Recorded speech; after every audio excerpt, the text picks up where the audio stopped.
Alright, today we are taking some stuff apart, like really taking it apart.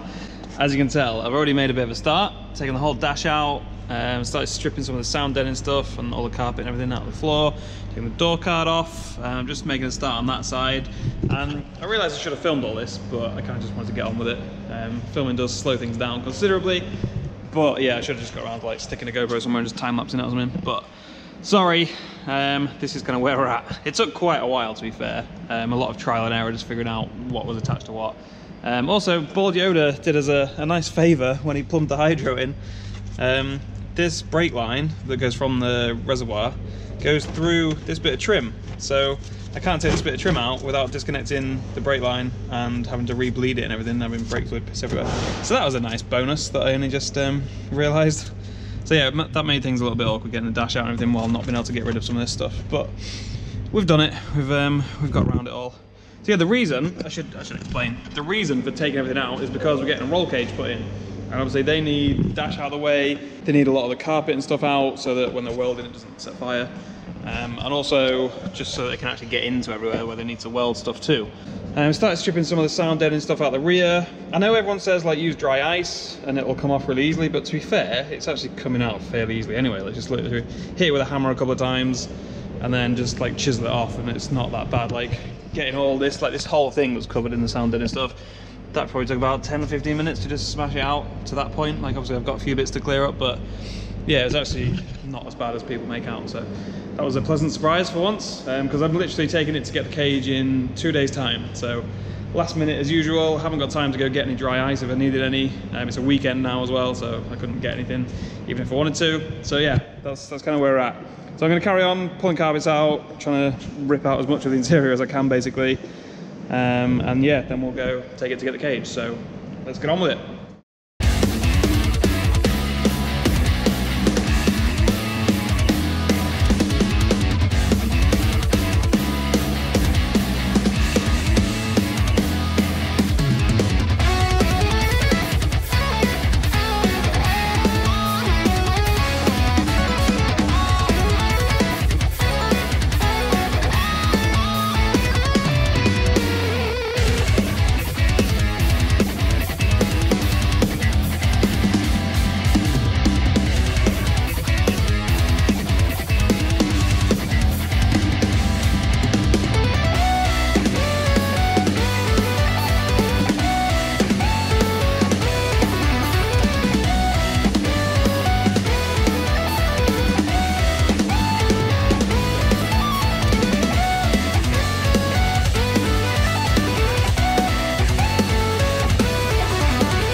We interrupt this time lapse to bring you some blood. Angle grinders are dangerous, kids. Let that be a lesson to you. I'd grinded some of that bit off. I can't really point because this hand is kind of numb at the moment. I was grinding that off, and there was a little bit of metal stuck at the end, so I sort of twisted it while I had the angle grinder in the other hand, and I slipped, and my hand just like flew, well, my thumb flew into the angle grinder that was still going at full speed, so that's fun. And now I'm bleeding everywhere. Alright, so I've been and bought a first aid kit, sorted my thumb out, patched it up, cleaned it and all that shit. Hopefully it doesn't get infected, but we'll see. Yeah, it's kind of painful and kind of awkward to work around now, but I haven't really got the luxury of like sacking this off for today and doing it tomorrow or whatever, because it literally needs to go to the cage builder tomorrow morning. So yeah, we're gonna have to carry on. There's not much left to do, thankfully. There's literally just a few sort of tidying up bits. I've got a few more bits to cut off there, a few more bits to cut off there, then just cleaning everything out basically. So yeah, it's kind of good that that happened right at the end rather than sort of halfway through or at the beginning of doing stuff. But yeah, let's carry on.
Alright, so the 350 has been dropped off to get the cage, as you've just seen. Should get it back in about a week and a half, something like that, a week or so. Hopefully, because then we've got Santa Pod in about 2 weeks. So yeah, it better be back in time for that. But in the meantime, I just thought I'd show you something that's turned up. It is this. Well, two of these actually. Two Garrett GT2554R turbos. And yeah, we're gonna definitely go ahead with the twin turbo idea on the 350, as you can tell by buying some of the parts already. I'll do a proper like intro video because there'll be a whole series of videos on doing this. It's not going to be anytime soon. It's going to be a massive project. It's going to take a lot of time, and depending on whether we get tickets for Drift Cup, it's going to depend on like dictate when we can actually take the car off the road or off the track and do all this work for the turbo kit. So we are going to be doing it all ourselves. Like, we're not just buying an off-the-shelf turbo kit, as you can tell by buying the turbos separately, I guess. But yeah, we're going to be doing everything ourselves pretty much, like making our own intercooler piping, making our own end tanks for an intercooler core, making the exhaust manifold. That's going to be fun, and all that sort of stuff. Like, we're going to do ourselves, so it's not just an off-the-shelf kit. But like I say, I'll do a whole like separate series of videos on that when it becomes more of a reality, when we're actually getting close to doing it. And there'll be a full intro sort of explaining everything that's going on. But yeah, all you need to know for now, I guess, is that the turbos have turned up, and that we'll be doing at some point. Should we do like a live unboxing, turbo unboxing? That's definitely a niche on YouTube that's not done yet. There we go. One Garrett Turbo. It's the smallest ball bearing turbo that they do, because I'm going for like a lot more like response versus high-end power. Like, I'm not fussed about making stupid amounts of horsepower if it's not responsive. Like, I want it to be as responsive as possible, which is the reason for going twin rather than like one big single turbo. But yeah, that's gonna be fun. So look forward to that. And I guess now we'll just get back on with the cage stuff. Like, we'll probably just cut straight to when I get the cage back. Don't know if I get a chance to paint it or not when it comes back before Santa Pod, but I guess you'll see in a second. All right, so the car is back and we have a roll cage. I'll give you a quick tour. I'm about to start painting it, but I'll give you a quick tour of how it's all set up at the moment. We'll start at the back, I guess. I did already just paint one bar just to see what it looked like. It actually looks really bright on this camera. It's not that bright in person, it's actually quite a dark blue. But yeah, here we've got like a strut bar, basically replacing the stock strut bar. I like what they've done with like curving the plate around, so it goes all the way around the strut top. So yeah, that just essentially replaces the standard strut bar. But then we've got this big X in the back, which I just asked for an X across the back, which is what they've done. But then they've also added these like harness bar bits. So that bit there is a harness bar, and I really like how that's sort of integrated into the X and then like stops in the middle. I don't know, I just think that looks pretty cool. So yeah, then we've just got normal sort of structured bits down the side. I'm not going to pretend I'm an expert on roll cages and what's needed and what adds strength and what doesn't and all that shit. All I know is it looks good, they know what they're doing, it's all fully up to like BDC drift specs, so it's pretty much exactly what I need. The door bars, like, I know normally, well, not normally, but a lot of the time people have like an X that goes across, which is what I was going to get, but they mentioned that with drifting, because there's such a high risk of like a side-on impact compared to most forms of motorsport, they were saying that like if you have an X and like obviously you cut one part of the X to join it to the other, then where they join is only one bar thick, whereas like for drifting you want it to be 2 bars thick all the way across really. So that's why I've gone with this design. And also, like with this design, it's a lot easier to get in and out of. Like if you look from the other side, you can see that that bar is not really much higher. You can see over here, that bar is not really much higher than the side of the bucket seat. So it's not really any harder to get in and out of than just getting in and out of a normal bucket seat. So yeah, it's worked out pretty well. We've got a few little gusset bits up here that are attached to like the normal seatbelt location, because that's already reinforced. There's no gussets around the top here because they said they'd have to take the windscreen out and it's just going to be more time and more money, and I was like, you know what, let's just get it done. I don't really care about a few extra gussets, so yeah, I'd rather have it done in time. And yeah, we've only got like 2 or 3 days now until the drift day that I was going to use it at. Like I mentioned in a previous video, Luke, I don't think his is going to be ready. He took it somewhere else and they've delayed it a bit, which is shit. So I don't think his is going to be ready for this drift day that we both booked onto to do some roll cage twinning practice. But yeah, I'm going to start painting it. I'm probably going to do a terrible job of painting it because I'm just terrible at those kind of things in general, really. So yeah, I'm just going to stick some primer on it, try and mask off most of the interior, and then just cane it with some spray paint. There's probably a way better way of doing it, but I don't care. I'm just going to try to do it this way. So let's have a go.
Right guys, the cage is pretty much done. I'll show you what it looks like at the moment. As predicted, I didn't do a very good job of masking a lot of stuff off. You can't see at the moment because it's quite dark, but yeah, there's quite a lot of overspray on some bits, especially the ceiling. So, well, the roof. Luke always takes the piss out of me calling it ceiling. But yeah, there was so much overspray on this bit that I ended up just painting the whole fucking panel. I was like, you know what, let's just test out a blue patch and see if I want to do the whole interior in it. It's quite dark, so I don't know if I'd want to do the whole interior like that. But yeah, it was a bit more awkward than I was expecting. Like getting to these bits around here, I've done a pretty bad job of these bits. Like you can see down there, I couldn't get in.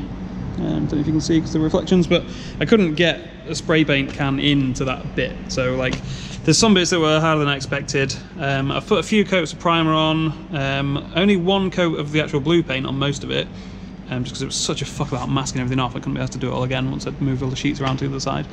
And then some clear coat over the top on the door bars. I have managed to scratch a few bits already, see there, like when I was putting the dash back in. That's another thing, I've cut the dash around the cage, not particularly well, not particularly neatly, but it doesn't look too bad, like it still looks fairly standard.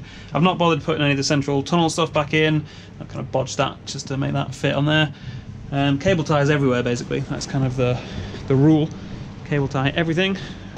Pop this, you can see, well, you probably can't because again, it's really dark, sorry about that. Another area that I completely fucked and oversprayed on with these, like the side of these turrets, so I was like, I'll just paint all the way around, like masked off the bottom and just paint it all the way around so that it at least looks like it was kind of intentional.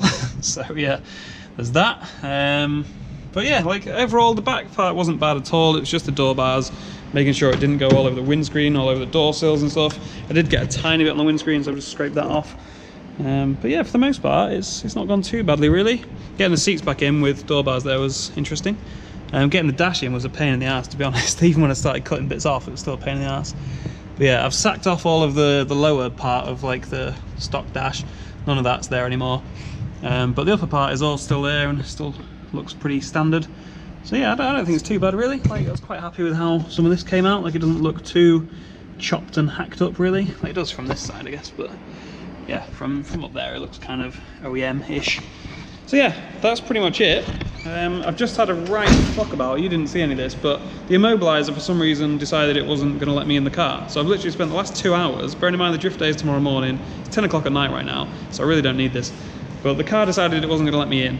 So I literally got to the point where I was about to break the window. Like I taped up the passenger side window and was about to start hitting it with a hammer. And then I thought, just one more time, I'll try just prying the window open on this side, like far enough with a crowbar basically, so that I can get something quite solid in to press the unlock button down here, and eventually managed to do it. So that was a nice little treat for just before a drift day. But yeah, other than that, and apart from a flat battery, which I'm just charging up now, we should be pretty much good to go. I'm not going to bother putting the passenger seat back in. Sorry if you're at Santa Pod tomorrow and you want a passenger ride, not going to happen. But yeah, other than that, we're good to go. So I'm not going to put that in this video. I think that'll be a completely separate video, the actual drift day at Santa Pod. This one's probably been long enough already. And like I'll give my impressions of what it's like driving with a cage there, because I've seen quite a few people say that like the car feels a lot different when you've got a cage, which is something I wasn't really expecting. So yeah, I'll see if I notice any difference. Oh, and also before I go, I should mention Slide Motorsport is who I got to do the cage. I'll put a link to their Facebook page or something like that in the description. That's who I use. They're based near Doncaster, I think it was, somewhere between Leeds and Doncaster. So if you're up north and you want a cage doing, I would highly recommend them. They're nice guys, very friendly. They got it all done really quickly for me as well. And yeah, like it all seems to be top quality work. Obviously it's the first cage I've had, so I guess I can't compare too much, but definitely no faults or anything that I've found. So yeah, this isn't sponsored or anything by them. Like I've not got a discount for mentioning them or anything like that. This is a genuine recommendation. But yeah, I don't think they even know I'm making a video on it. So yeah, it's not like they've knocked 100 quid off and I've gone, oh yeah, I'll plug you on the channel or something. So it's nothing like that. It's genuinely, I'm just happy with the work they've done. So I figure may as well give them a shout out. So yeah, go follow them or like them on Facebook or whatever. And like I say, if you need a cage and you're somewhere up north, then give them a try. But yeah, that's it for this video. Next video, like I mentioned, will be Santa Pod. And I'll see what the cage feels like and give you my impressions of it there. So see you there.